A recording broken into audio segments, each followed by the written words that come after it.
5:12 local time, the surface of the Strait of Hormuz looks almost peaceful. Early morning light spreads across the narrow waterway. Tankers drift along distant shipping lanes. Sailors walk routine watch rotations aboard the USS Abraham Lincoln. Nothing suggests danger, but 200 feet below the carrier, in the dark, shallow layers of the Gulf, three things are already moving, and they have been waiting for days. This is the scenario every carrier strike group commander loses sleep over. Not a missile from the sky, not a drone swarm, something slower, something quieter, something that comes from below, in water specifically designed to hide it. The Ghadir-class midget submarine is not impressive by conventional naval standards. That is entirely the point. 29 meters long, 125 tons submerged, a crew of 7. 2 torpedo tubes loaded with Iranian-made Valfajr heavyweight torpedoes, weapons capable of breaking a ship's keel on direct impact. Next to a 100,000-ton aircraft carrier, the Ghadir looks almost laughable, but the Strait of Hormuz was built by geography to make it almost impossible to find. The strait averages only 200 feet deep at its narrowest point. In shallow water, sonar pulses bounce off the seabed, reflect off thermal layers, and return a screen full of false echoes. Hundreds of commercial tankers fill the same acoustic frequencies a submarine uses. The Ghadir was built specifically for this. Compact, quiet, diesel-electric, capable of sitting motionless on the seabed for hours, acoustically indistinguishable from the terrain around it. On the morning of March 7, 2026, 3 of them tried to prove what they were built for. At 0512, a sonar operator in the carrier's Combat Information Center catches a faint acoustic signature flickering across the passive feed.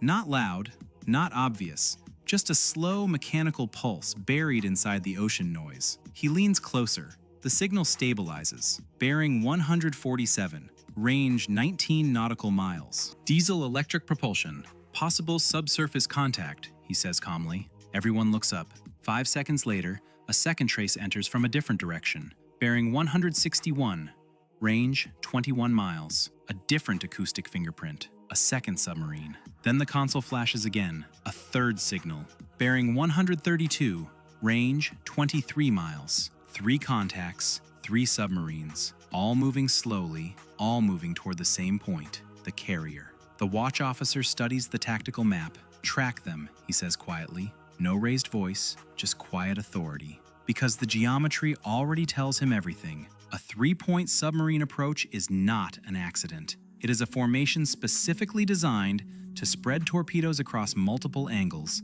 making it geometrically difficult for a large surface ship to evade all of them at once. 200 miles above, a P-8 Poseidon maritime patrol aircraft is already banking toward the contact area, dropping sonobuoys into the water below, small cylinders that deploy underwater. Microphones across a 60-square-mile listening grid. Within minutes, 3 separate underwater signatures confirm, all closing, range dropping, 19 miles.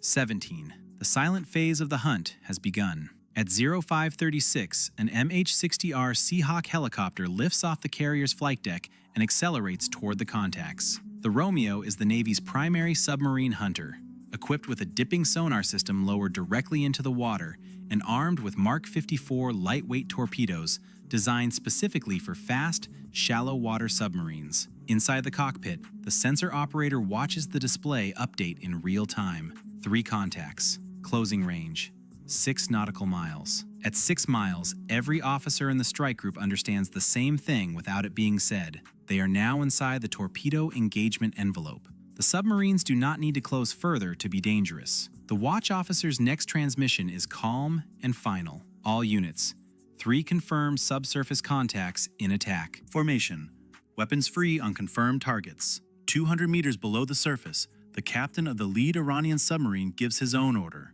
Fire! At 0541, a sharp acoustic spike tears across the sonar console. The operator doesn't hesitate. Torpedo in the water.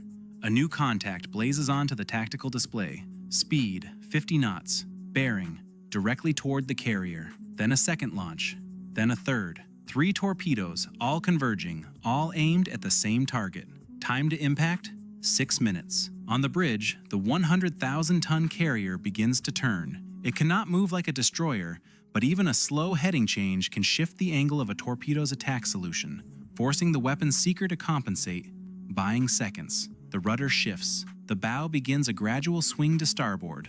5 minutes. 4. Simultaneously, the Seahawk sensor operator has heard all 3 launch signatures, but something else appears on his screen. The acoustic signature of the submarine that just fired, still present, still in the water. The pilot banks hard toward the contact. Target confirmed. The Mark 54 drops from the weapon pylon and disappears into the sea. At the carrier's stern, a Nixie torpedo decoy unreels into the wake, a device that broadcasts acoustic noise louder than the carrier itself, designed to pull incoming weapons away in their final seconds of approach. A second Nixie deploys moments later, 2 acoustic ghosts trailing behind the ship. 3 minutes. The first torpedo reacts.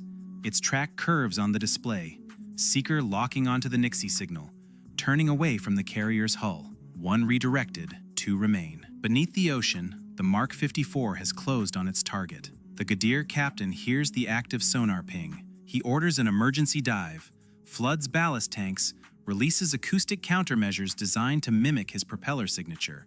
But the Mark 54 filters false returns automatically. It holds the track. Distance closing. 200 meters. 100. A violent underwater explosion tears through the Strait. The first submarine's acoustic signature vanishes from every sonar screen in the strike. Group Network. Inside the Combat Information Center, the 2 remaining torpedo tracks are at 800 meters, 600, 400. The carrier is still turning. The Nixie decoys are still broadcasting. 1 torpedo remains locked. Its seeker has not been fooled, still fixed on the carrier's original bearing. 300 meters, 200. Then the track shifts. Just a few degrees at first, the seeker begins drifting toward the louder acoustic signal trailing in the wake. The weapon is changing targets. The red track curves away from the hull, 50 meters from the Nixie. 30, 10. The ocean detonates behind the carrier. A column of white water blasts into the morning air. The carrier continues forward, unaffected. The second Seahawk releases its Mark 54 over the third contact simultaneously. That submarine, attempting to break north under cover of the confusion, has been tracked continuously since the first launch. It never escaped the sensor grid. The weapon finds it in under 90 seconds. A third explosion registers on the passive sonar feeds across the entire strike group.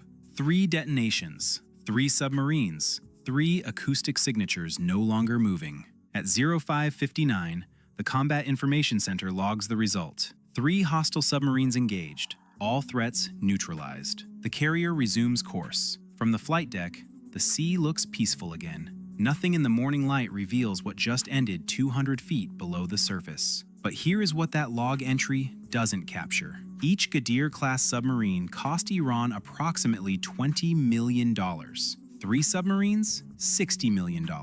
The U.S. engagement to stop them cost multiples of that in Seahawk flight hours, sonobuoy expenditure, Mark 54 torpedoes at $1 million each, P-8 patrol time, and the operational disruption of forcing a carrier strike group to maneuver for its life in a 21-mile-wide international shipping lane. More importantly, Iran has more than 20 Gadir-class submarines. 3 were just destroyed. 17 or more remain. And the Strait of Hormuz is still 200 feet deep, still acoustically cluttered, still full of the same thermal layers and commercial shipping noise that made this morning's hunt so difficult. Iran's strategy does not require any of these submarines to survive the engagement. It requires them to launch, because the moment 3 torpedoes are in the water, aimed at a U.S. carrier, the global calculation about operating in this waterway changes. Insurance premiums for tankers spike, shipping companies reroute, oil prices react, political pressure builds. The submarines do not need to sink the carrier to win their part of the war.